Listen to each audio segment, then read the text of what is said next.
If China and Pakistan abuse the Indian government and armed forces, it's understandable. We know how their attempts have been thwarted by the armed forces and the government. But what if a few politicians' statements have eerie similarities with the Pakistan and Chinese allegations, be it Asaduddin Owaisi, Mehbooba Mufti, or any other politician or influential personality? They always sing the same tune as Pakistan or China. But I am talking about another politician who comes from a very influential family.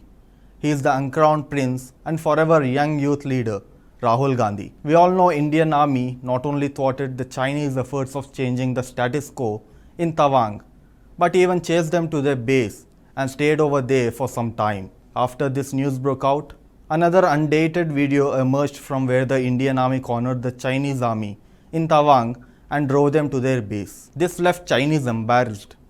This may be the reason why the Chinese reacted almost 10 to 12 hours after India released its statement. The international humiliation of the Chinese has elevated the position of our armed forces.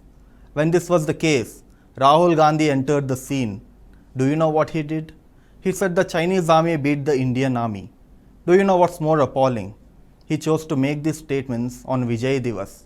When the entire nation was celebrating Vijay Divas, Rahul Gandhi tried to elevate China and humiliate India. Vijay Divas is the day when 93,000 Pakistani troops surrendered to the Indian army. This was the second largest amount of troops surrendered after World War II. The war ended Pakistan's supremacy in East Pakistan and resulted in the formation of Bangladesh. This brief explanation shows how humiliating it is for Pakistan when India celebrates this day.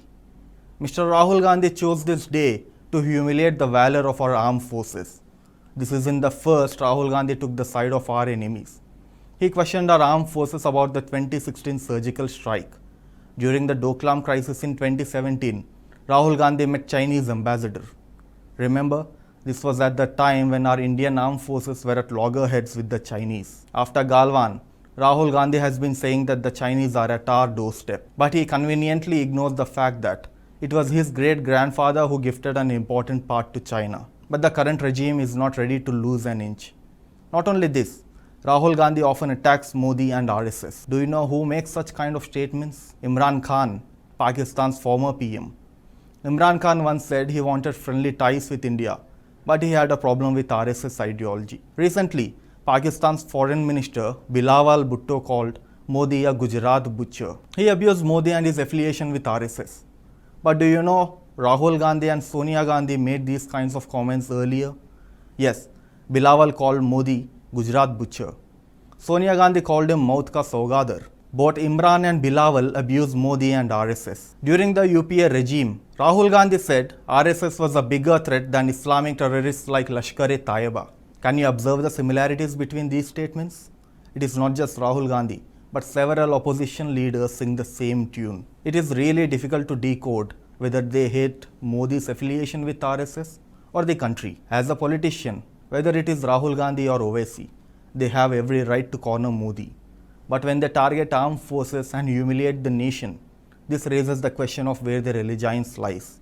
But what is not very difficult to decode is Rahul Gandhi's commitment. His NGO Rajiv Gandhi Foundation received funding from Zakir Naik and China.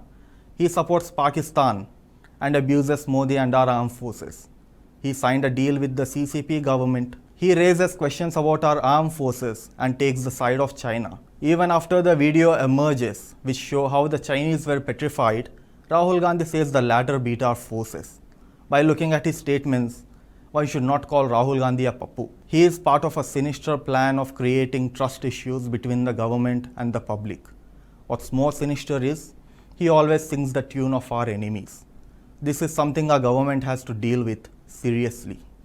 Please subscribe to Nationalist Hub English channel for more interesting videos, and don't forget to like and share this video. Nationalist Hub, it's a news revolution.